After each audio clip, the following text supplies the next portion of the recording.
புதுச்சேரி மாநிலத்தில் 1.3 லட்சம் பேர் வரைவு வாக்காளர் பட்டியலில் இருந்து நீக்கம் செய்யப்பட்டிருக்கிறார்கள் என்ற அண்மை செய்தியை பார்க்கிறோம். வரைவு வாக்காளர் பட்டியலில் 9.18 லட்சம் பேர் இடம்பெற்றுள்ளனர். தற்போது புதுச்சேரி மாநிலத்தில் கிட்டத்தட்ட 1 லட்சம் பேர் வரை வாக்காளர் பட்டியலில் இருந்து நீக்கப்பட்டிருக்கிறார்கள். SIRக்கு முன்பு மொத்தம் 10,21,000 பேர் இருந்தார்கள். அதனைத் தொடர்ந்து தற்போது SIRக்கு பிறகு 1 லட்சம் பேர் அதிலிருந்து நீக்கப்பட்டிருக்கிறார்கள் என்ற அண்மை செய்தியை பார்க்கிறோம்.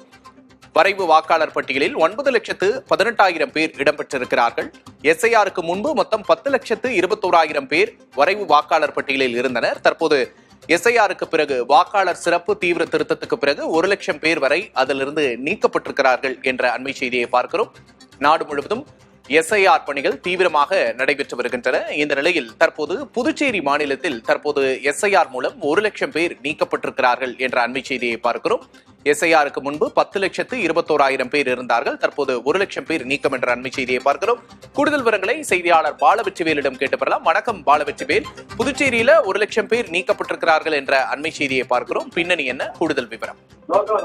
விக்னேஷ், SIR திருத்த பணிகள் கடந்த மாதம் 4ஆம் தேதி முதல் தொடர்ந்து புதுச்சேரி, காரைக்கால் உள்ளிட்ட பகுதிகளில் மேற்கொள்ளப்பட்டு வருகிறது. புதுச்சேரி மாநிலத்தை பொறுத்தவரை மொத்தமாக 30 சட்டமன்ற தொகுதிகள் இருக்கக்கூடிய நிலையில கடந்த தேர்தலை விட இந்த தேர்தலில் சுமார் 1,03,467 வாக்காளர்களுடைய எண்ணிக்கை நீக்கப்படுவதற்கான சூழல் உருவாகி இருக்கிறது. புதுச்சேரி மாவட்டத்தை பொறுத்தவரை மொத்தமாக 25 சட்டமன்ற தொகுதிகள் இருக்கின்றது.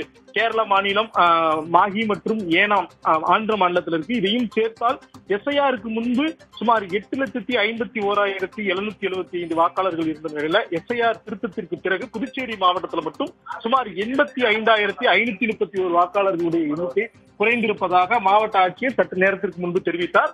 தற்போது காரைக்கால் மாவட்டத்திற்கு உட்பட்ட 5 சட்டமன்ற தொகுதிகளுக்கான SIR திருத்த பணிகள் அந்த விவரங்களும் நமக்கு கிடைத்திருக்கிறது.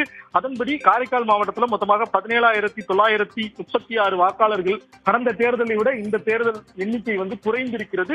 இதன் காரணமாக புதுச்சேரி மாநிலத்தில் ஒட்டுமொத்தமாக 1,03,467 வாக்காளர்களுடைய எண்ணிக்கை குறையும் என கூறப்படுகிறது. புதுச்சேரி மாநிலத்தை பொறுத்தவரை இது மொத்த வாக்காளர்களுடைய எண்ணிக்கை சுமார் 9,18,111 வாக்காளர்கள் தற்போது SIR திருத்தத்துக்கு பிறகு இருக்கிறாங்க. அப்படி பார்த்தோம்னா கிட்டத்தட்ட 8.8% வாக்காளர்கள் எண்ணிக்கை கடந்த தேர்தலை விட இந்த தேர்தலில் குறையும் என கூறப்படுகிறது. புதுச்சேரி மாநிலத்தை பொறுத்தவரை ஒவ்வொரு சட்டமன்ற தொகுதிகளிலும் 1000 வாக்குகள் வித்தியாசத்தில் வெற்றி பெறும் வேட்பாளர்கள் இருக்கும் நிலையில, ஏன்னா ஒவ்வொரு தொகுதிகளிலும் 30,000 40,000 வாக்காளர்கள் தான் இருக்கிறாங்க.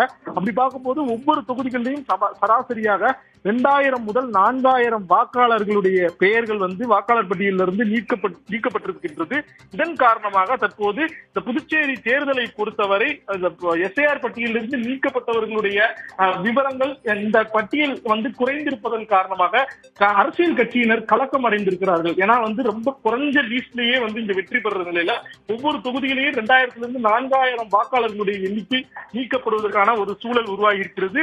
ஆட்சேபனை மற்றும் உரிமை கோரலுக்கான 1 மாதம் நீட்டிக்கப்பட்டிருந்தாலும் அந்த வாக்காளர்களுடைய இந்த நீக்கப்பட்டவர்களுடைய பெயர் பாத்தீங்கன்னா 1% கிட்ட தான் அதிகரிக்க வாய்ப்பு இருப்பதாகவும் கூறப்படுகிறது. விக்னேஷ், நிச்சயமா பாலவெற்றிவேல், நீங்கள் சொல்ற மாதிரி புதுச்சேரி மாதிரியான ஒரு சிறிய பிராந்தியத்துல சில ஆயிரம் வாக்குகள் வித்தியாசத்திலேயே அந்த வெற்றி தோல்வி என்பது நிர்ணயிக்கப்படும் பட்சத்தில் இது அரசியல் கட்சிகளுக்கு கலக்கத்தை ஏற்படுத்தக்கூடிய ஒன்றாக இருக்கிறது. பாலவெற்றிவேல், இந்த நிலையில தற்போது இந்த நீக்கத்துக்கான காரணங்களா என்ன சொல்லி இருக்கிறாங்க, மக்கள் என்ன சொல்றாங்க, தவறான படிவம் நிரப்பி கொடுத்தவங்க அந்த மாதிரியான நீக்கி இருக்காங்களா, அவங்களுக்கு மறு வாய்ப்பு கொடுக்கப்படுமா, அது தொடர்பான விவரம் இருக்கா? விக்னேஷ், மறு வாய்ப்பு என்பது இன்று தொடங்கி ஜனவரி மாதம் 15ஆம் தேதி வரை, 1 மாத காலத்திற்கு உரிமை கோரல் மற்றும் ஆட்சேபனை போன்றவை தெரிவிக்கலாம். அதைத்தான் வந்து ஃபார்ம் 6, ஃபார்ம் 7 என குறிப்பிடுறாங்க. அதற்கான கால அவகாசம் வந்து கொடுக்கப்பட்டிருக்கிறது. இந்த எஸ்ஐஆரை பொறுத்தவரை இறந்தவர்களுடைய பட்டியல், அதாவது இறந்தவர்கள் வந்து ஏற்கனவே வந்து நீக்கப்பட்டிருக்க வேண்டும். ஆனா வந்து அவங்க நீக்கப்படாமல் இருக்கிறாங்க. குறிப்பா புதுச்சேரி மாவட்டத்தை மட்டும் எடுத்தோம்னா சுமார் 16,600 வாக்காளர்கள் இறந்திருப்பதாக கூறப்படுறாங்க. இந்த 16,600 பேரையும் ஏற்கனவே முனிசிபாலிட்டியோட டெத் சர்டிபிகேட், இறப்பு சான்றிதழுடைய டேட்டா வந்து எடுத்து அது இரண்டத்தையும் வந்து சரிபார்த்து உறுதி செய்திருப்பதாக தேர்தல் அதிகாரிகள் தெரிவித்திருக்கிறாங்க. அதே மாதிரி காரைக்கால் மாவட்டத்திலேயும் சுமார் 5,000 வாக்காளர்கள் இறந்தவர்களாக இருப்பதாக கூறப்படுது. அப்போ இந்த 1 லட்சம் வாக்காளர்ல சுமார் 21,000 வாக்காளர்ல இருந்து 22,000 வாக்காளர்கள் இறந்தவர்களாக இருக்கிறார்கள். மீதி உள்ளவர்கள் வந்து இடமாற்றம் செய்தவர்களாக இருக்கிறாங்க. புதுச்சேரியில இருந்து டிரான்ஸ்பர் ஆனவங்களா இருப்பாங்க, அல்லது தமிழ்நாட்டிலேயே அவங்களுக்கு வாக்கு இருக்கும், புதுச்சேரியிலேயே வாக்கு இருக்கும். அந்த மாதிரியான ஒரு வேறுபாடுகள் இருப்பதாக தெரிவிக்கப்படுகிறது.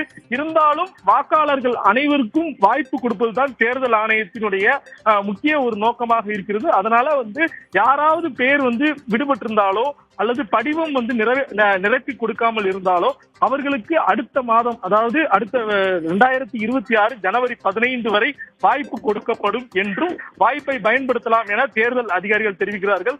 இன்னும் சற்று நேரத்தில் புதுச்சேரி மாநிலத்தினுடைய தேர்தல் அதிகாரியாக நியமிக்கப்பட்டிருக்கின்ற ஜவஹர் IAS வந்து புதுச்சேரி மாநிலத்திற்கான ஒட்டுமொத்த வரைவு வாக்காளர் பட்டியலை வெளியிடுவார். அப்ப நமக்கு வந்து அந்த தகவல்லாம் தெரிய வரும். ஆனால் தற்போதைக்கு புதிய தலைமுறைக்கு கிடைத்திருக்கின்ற பிரத்யேக தகவலின்படி புதுச்சேரி மாநிலம் முழுவதும் சுமார் 1 லட்சம் வாக்காளர்கள் SIR திருத்தப் பணிக்கு பிறகு நீக்கப்படுவதற்கான வாய்ப்பு உறுதிப்படுத்தப்பட்டிருக்கிறது.